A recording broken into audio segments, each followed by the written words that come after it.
This is the Annie Fry Show.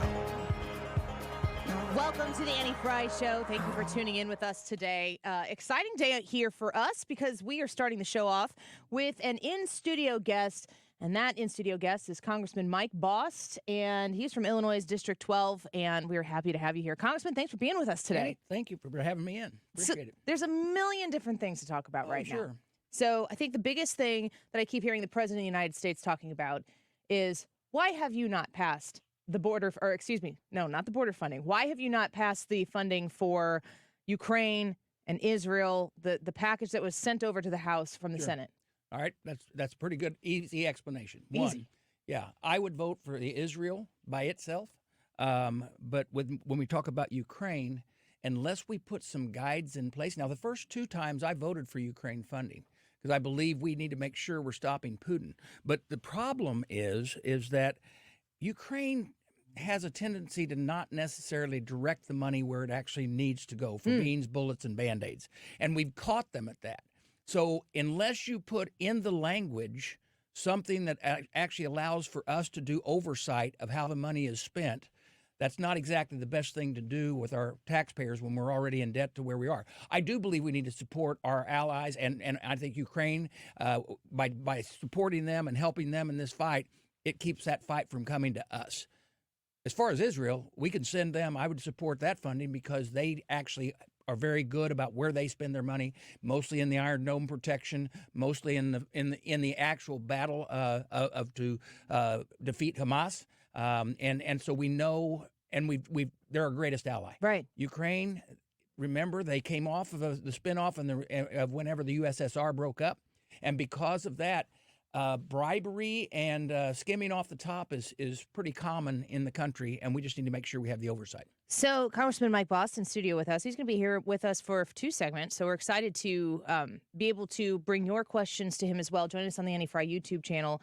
And if you've got questions, Brian, you're checking out what people are saying as it comes in right now, correct? Yep, I will be monitoring the stream. You're just going to have to yell really loud. I'll be monitoring the stream, Annie. Okay. From over here. Are you willing to take questions from people Sure. that are Sure. listening and going to be voting here in a Illinois primary not too long from now, Missouri primary and caucus? That whole situation is a little bit different.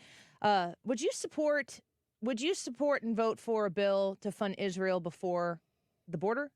Like if they didn't get you the whole deal package, would you still support I would Israel, but I would not Ukraine. Okay, I think that is what, because the Democrats in the Senate really want that, and they've got to figure out how to. And I'm going to tell you, I'm not happy with the bill they tried to pass. Having a fail-safe that only kicks in after 5,000 of people have crossed the border in one day is not really a good idea whenever we're trying to actually get it under control. They need to pass H.R. 2, which has now been over there over 10 months. Yeah. And it has clear guidelines on what it's supposed to do. Remain in Mexico. When we were down there on January talking to the head leaders there, they said that if the remain in Mexico policy alone was put in place, that would stop 75 to 80% of the problem. Then you tie with that increasing the amount of border agents, not to process people, but to actually control the border while we're busy building the wall, which is part of that as well, and then also stop the catch and release. Mm. So you have, the House Republicans have addressed in H.R. 2, I hear a lot of Republicans saying, it's there. It's there. Do something with it. Right. Where is the stop? Who has put their powerful hand up and say, no, we're not going to deal with that? In the Senate, it is Chuck Schumer. Just Chuck Schumer? Yeah, because he controls the Senate, and that's where it's at. So if he doesn't call it, then it's not going to get called. Now, the question is, if they put it up, do they, and this is what's weird about the Senate. Remember, the Senate isn't a simple majority vote. They have to have a supermajority vote. 60 people have to vote in support of calling it before they actually take the vote for it, and then it only takes 50% after 60 people voted to accept it. So from where I sit, which is the non-inside the Beltway perspective on this issue, I hear the president say, all he needs, Mike Bost, is for you to get on board. It's on you. You're a House Republican. He's putting all the pressure on House Republicans. The Senate isn't picking up what the House Republicans have passed to even vote down. Pick it up and vote it down if you don't like it, but stand on it. The Democrats in the Senate are saying, come on, House Republicans. So to me, it looks like huge problems that need to be addressed. Lots of pointing and blaming, like the Spider-Man meme that everybody knows from the internet. And maybe the political capital is more important to the parties involved than actually solving the problem. Let me say, for what the president said, a Southern Illinois term, hogwash. I know that term. So let me say that, remember when Trump was in office, we did not have this problem at the border. Why did we not have the problem at the border? Because the Remain in Mexico policy was in place.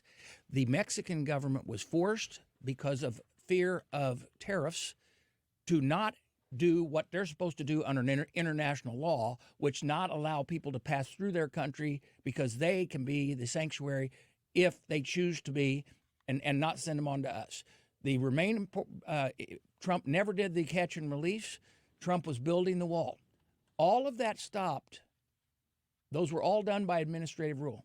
And Biden is saying he can't do anything. He wants you to, But his he took words, down give the him the administrative- power. Yeah, well, he had the power. He also had the power to take it down because it was administrative rule.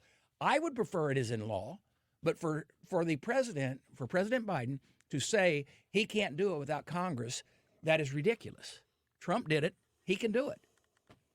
Here's a question. You can take this however you like. Does President Biden know that he has the power? I don't know. Why is everybody laughing? That is a serious question. That's brilliant. It depends on the day. And there are the days when the president is on, I'm sure he knows he has the power. Okay. There, you answered that question exactly how I hoped you would. So you talked about Trump. You brought Trump in. You've invoked the name of Trump. So I want to talk a little bit about Biden and Trump. And they both used executive authority to greatly affect what is going on the southern border. Right. There is a lot of consequence involved in this November election. Mm-hmm. But you also have just said here you would like to see it legislatively in law. You bet. How's this happen? Well, first off, if you have a president, if you would have a Senate that was Republicans, and we either have more authority, if we had a larger majority in the House, like I did when I first went in, remember, right now we're actually at 217, 218, just barely in the majority. But the Democrats are down a few, so we're barely the majority. When I first came into the Congress, we were at 243. That's a huge number. That's really workable. Yeah, it was, because if you had somebody that wanted to go rogue, you'd say, okay, go, because we don't need your vote. We're going to get this done. If we're that point, and then we have a Senate and a president, then you can actually move this, and the negotiations are, instead of trying to play got you, you're really trying to find what is the best way there. And it might not be an extreme right position, but a governing position that is sensible, that we can pass and still come to an agreement between a majority of the parties involved. That's where we're not at. And so, yes, I would love to see it in permanent law so that we don't have a president come in every time, whoever the president, make a decision and go, no, I'm going to open the borders for whatever reason. First off, I don't know what any reason that a president would have for leaving our borders open and dealing with this, and even to the point that if you notice, the Democrats in inner cities are now waking up to the fact, oh my goodness, this isn't a good thing. Yeah. But they really believe, I think, that they come across, then somehow they get them to where they can vote. And they've already tried. That's the only way. That's the only reason to do it. There's no other logical explanation. And a good example of this is the other day, about a month or so ago, I actually carried a bill, maybe it's a little more than a month ago, because the city council of D.C. had voted to let non-citizens vote in their local elections. And I actually carried a bill to stop that. Now, why is that different than it is in a state? Well, remember, D.C. is a territory. Mm-hmm. And so who governs the territory? The U.S. Congress. So we can override them. Now, when you start dealing with the states, now all of a sudden you got the 10th Amendment you got to deal with. And so they can actually do things with their elections Now, the question is, can they allow those that are non-citizens the right to vote? I don't think they can, but that would be a test of if all of a sudden states start trying to do that. But understand that more of your blue states would be very, very, very willing to try to do that. Yeah, I mean, you're in the state of Illinois, as am I, and we see that Governor Pritzker has been very critical of Governor Abbott in Texas, as if Abbott is the problem here that we need to solve, which is disgusting to me because that looks like J.B. Pritzker can solve all his problems through winning elections. Period. End of story. That's all that there is to it. Well, there's that whole Constitution thing. That's not about the American people. Right. That's about politics. Yep. I think that Governor Abbott and Ron DeSantis sending those migrants to blue cities and taking the heat for it has been a huge catalyst in showing how the Trump policies and the Biden policies are so different. That's right. And the thing is, it's easy to say you want to be a sanctuary city if you don't ever have to be a sanctuary city. And then you deal with the consequences of being a sanctuary city, and now all of a sudden, or a sanctuary state, now all of a sudden you're trying to put the genie back in the bottle, and you can't. And now the cost, and whenever it starts, think about this, because whether you're in Chicago, whether you're in New York, whether you're in L.A., all that money you're spending on people who are here illegally, you can't take care of the people that actually are taxpayers, are natural citizens here, because your money has been sucked dry. And so you can't really provide for the needs of those people who might need your help in the inner cities. Yeah, we're speaking with Congressman Mike Bost. He is the current representative for Illinois' 12th district and, of course, running for re-election this November. We've got people who are sending in comments to us right now on the Annie Fry YouTube. So, Ryan, why don't you ask the congressman one of the questions coming in from one of our listeners here? This one comes from Info Dude. He says, are they able to break the bills into individual bills per country? You talked about that at the beginning of the segment. Can you just do an Israel bill? Who's blocking that from happening? You actually can. What that entails is quite often it's leadership, either on the Republican side in the House and the Democrat side in the Senate, know that they try to tie these two together. Also know this, quite often they will try to do it when they're running their numbers of who can support it or why they need an excuse to like I said, I don't know whether you get Ukraine passed in the House. You probably would. There'd be a balance between Republican and Democrat if it was called by itself. But the thing is, if you take the border away from that, you lose leverage of those people who for whatever reason, don't want to support the border. So that's why you see it done. And it's not only done in that. I'll give you the best example of that. We are right now, and for years, we had the Farm Bill. And a lot of people believe that the Farm Bill only deals with agriculture. Guess what? Only 20% of it deals with agriculture because 80% of it deals with the SNAP and nutrition program. And why is that? Because you would never get an inner city member of Congress to support an ag bill that was strictly with agriculture. Likewise, you probably wouldn't get the SNAP program supported by areas that don't have a high poverty rate or anything like that, because they would be voting their own district. So they try to put these things together. Same thing there. Could they be separated? You're doggone right they can. All you have to do is make sure, though, the one thing is that it has to be like a single subject rule. So somehow there has to be a tie between the two. These are all funding bills, okay? It's funding whether you're fixing the border or funding whether you're giving it to Ukraine or whether you're giving it to Israel or Taiwan, okay? So those are all fine because they meet that requirement. But you can't have a bill, let's say, about education tied with a bill that has to do with purchasing equipment for war. You can't. That's a separation thing. So we're speaking with Congressman Mike Bost right now. Who is actually opposed to telling Ukraine, here's what you can spend it on, and we need to know where the dollars are going? Who is actually in opposition to that? I believe that there are Democrats in the Senate who believe we should just do the block funding like we did in the original bills and send it, and I don't really understand why.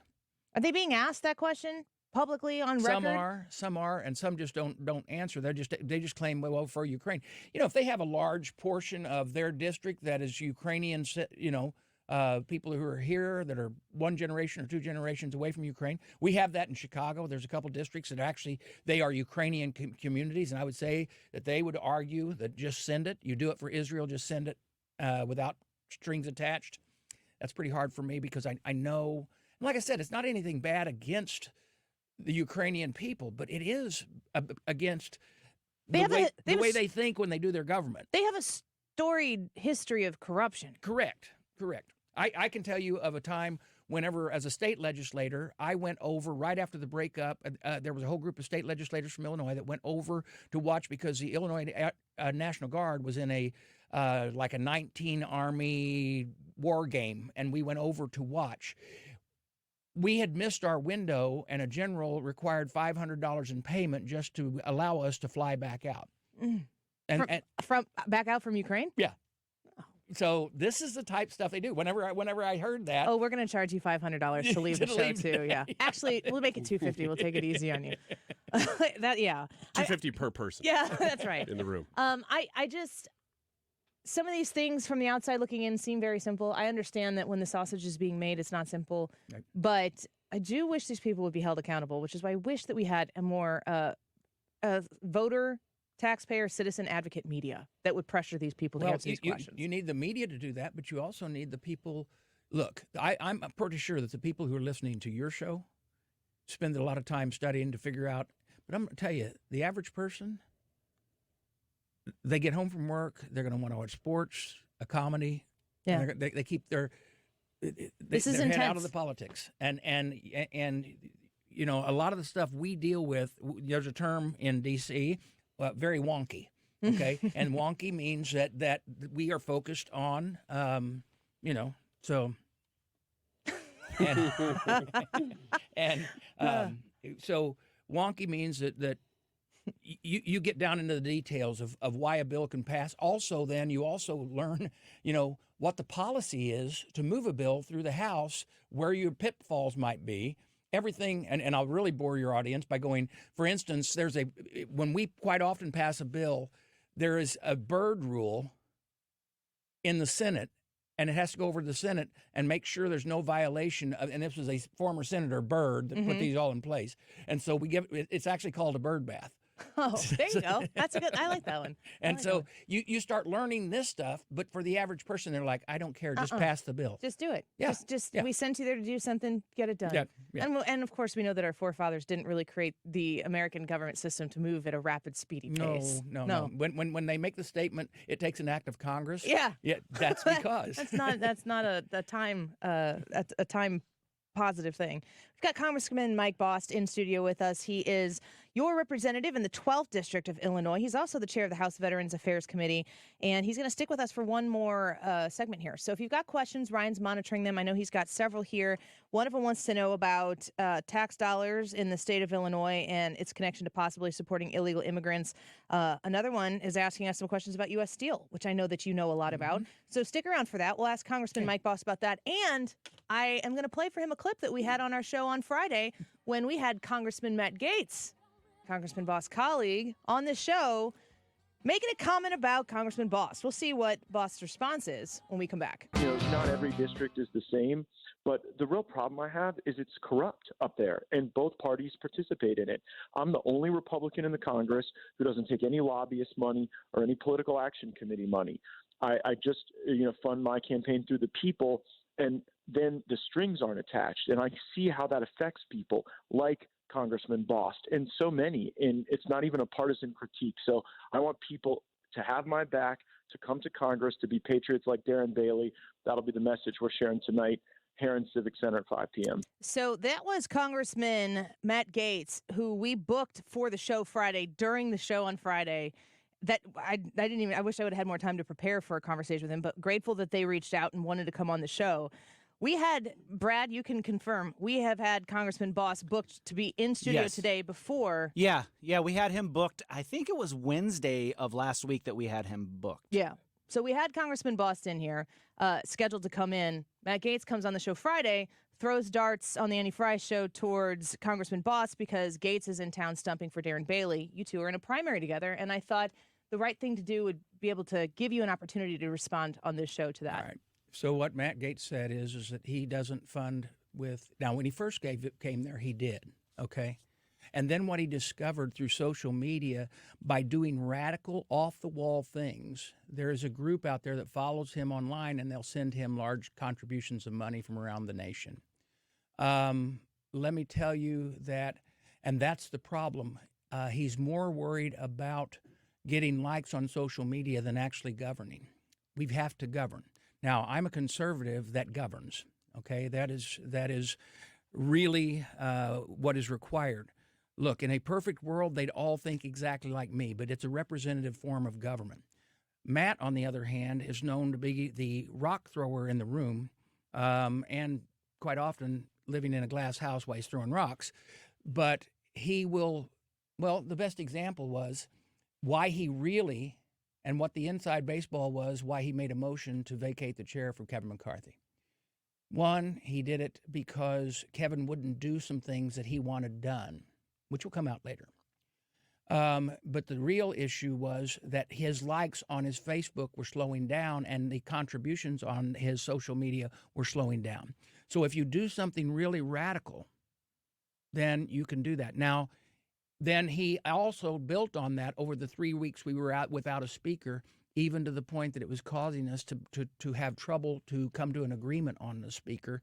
And then he would go out and tell things that when you're working in Congress and you're in your own conference, sometimes you want to be able to keep what's going on in there just between the family. Yeah. But Matt Gaetz is one that goes out and says things, and it doesn't have to always be true. But he's the first one to run out and stick a camera. You stick a camera in his face or stick a microphone in front of him. He's going to blurt things out that aren't necessarily true, but advance his cause. And I'm sorry that he's that way. But we all have to deal with people where we work, with people maybe we don't agree with. Yeah, Ryan but Wiggins. it is frustrating. No, I understand that. Mr. Bost understands that. He's here today, so. Yeah, Ryan always is trying to vacate the host chair on this show on a regular basis. Do you have that vote here? I don't. Yeah, we're going to have a vote later. Yeah. See how Annie does today. We'll see. Ryan, you better poll first before you call for that vote. We're speaking with Congressman Mike Bost. We did have Matt Gaetz on the show on Friday. And one of the things he was talking about, it was interesting in that instance that he was talking about how Matt Gaetz approaches Congress, but he was there to stump for Darren Bailey. Now, Darren Bailey ran for governor, and I very much so supported him in his run for that. J.B. Pritzker is an absolute disaster for the state of Illinois. And I would have voted for this Nature's Bakery Fig Bar over J.B. Pritzker for governor if I would have had the opportunity. Darren Bailey is now running for your seat in a primary. Mm-hmm. And what I continue to hear is you've been there long enough. I think there's a suggestion that you're part of the establishment, that you're interested in the interests of not your constituents, but maybe the special interests that exist. That's what I continue to hear. Okay. What do you think? Well, let me tell you this. I didn't run for this job originally for my ego. I ran for my grandkids and for the future of the nation and for the future of the Illinois 12th District. Now, when he first came out and started running, he said that it was just time for a change. He couldn't say why that was a time for a change. Now, let me say that most places when I'm talking about that, I say, well, first off, I'm not old, I'm not senile, and if I was, I'd run for president. But the thing is, when we're looking at who you want in Congress, I've been there 9 years. I am on the Transportation Infrastructure Committee. I'm on the Ag Committee. I'm on the VA Committee, but not only that, I'm on the VA Committee and I'm chairman of the VA Committee. Now, the last time in Illinois that there was a chairman, not of a subcommittee, but of a full committee, was 42 years ago south of Springfield. So I've been blessed by my colleagues to be there. Now, let me tell you the advantage of that. When you are chairman of the VA Committee, every member, whether they are located in the United States or in our territories, they have veterans in their district. And when they need help, they come to me and through our committee. We develop those relationships. And what that does is, so not only when you're dealing with veterans issues, but every issue, you have a good working relationship with those members. And you can go to them and say, hey, I know we worked with you on this. We've got to figure out what's going on. That's an advantage for your state. It's an advantage for your district. It's an advantage for the country to understand that you've got an experienced person there and has developed that. And to tell you the truth, like I said, this working in D.C. is not something I want to do forever. But right now, we're in a position that Illinois 12th has some tremendous advantages with the experience level that I have. We talked about the wonkiness and everything like that. You can understand who are the people that are, and here, let me say this too, and I'll say it because I'll go back with Matt Gaetz on this. There are workhorses and there's show horses. The workhorses get things done, and maybe we're not chasing after the media where we're on 24-hour news networks or getting our social likes on our phone, but we're doing the job. I like to take pride in the fact that I'm actually getting the job done. There's one particular organization that rated me as in the top 10 of being able to get things done to try to move legislation.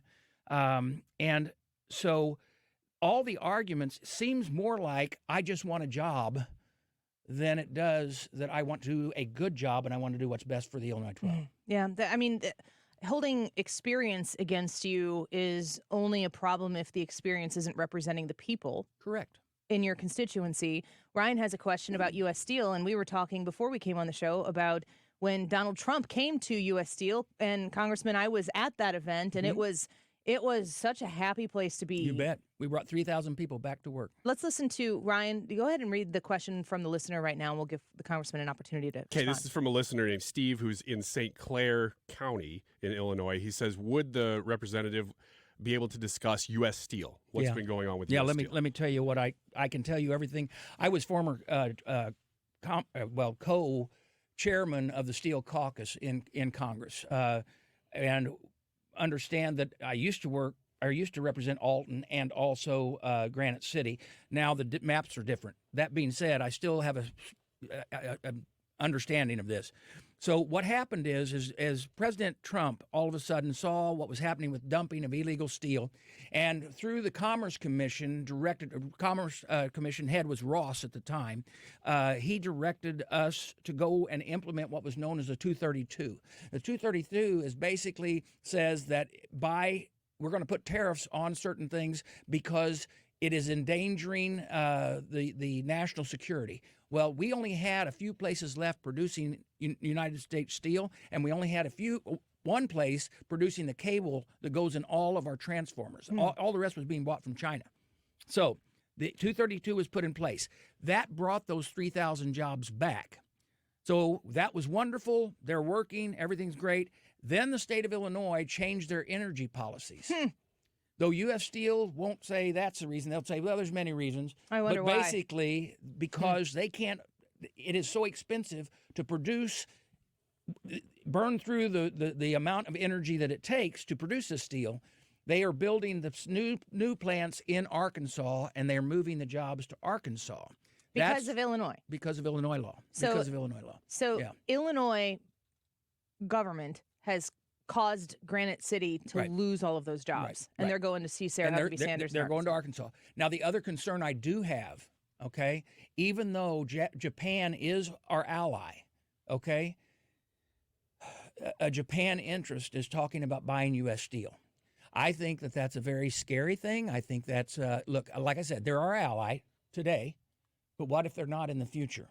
And they have controlling interest of one of the most important products we have for doing all of our construction and everything like that. So we're speaking with Congressman Mike Bost. He is the U.S. Congressman for Illinois' 12th District, as we've mentioned here, chair of the House Veterans Affairs Committee. Last question that I want to ask you and give you an opportunity to speak on however you choose. When we look at the state of Illinois, we see a lot of what's going on in Chicago. I've seen so many reports of urban Democrats in Chicago looking at Mayor Johnson going, what are you doing with the funds that we're paying here? Taxpayer dollars that we're paying are going to help illegal immigrants exist here. And for what? And for how long? They're very frustrated about it. But I'm always thinking, too, about the children who are not getting the care and the funding that they need, but also our veterans who are losing out on taxpayer funds to support them, to get them the help they need, because it's being redirected to subsidize the crisis that Joe Biden has created. Right. In your experience, what kind of information can you give about that? Let me tell you this. So with my job as chairman of the VA committee, we have what's known as, and every member of Congress, depending on what committee they are, not only do we pass laws, part of the Constitution says our job is oversight. We control the purse strings, and then we provide oversight to make sure the administration is handling it correctly.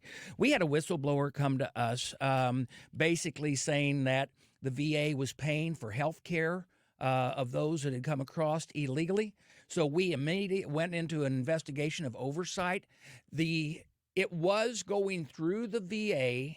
However, the mechanism is the same thing we use in VA. So, for instance, if you go out and receive care out in the community, not at the VA, but you go to a private doctor, and now all of a sudden that private doctor has to be paid, there is an arm of the VA that handles that funding, okay?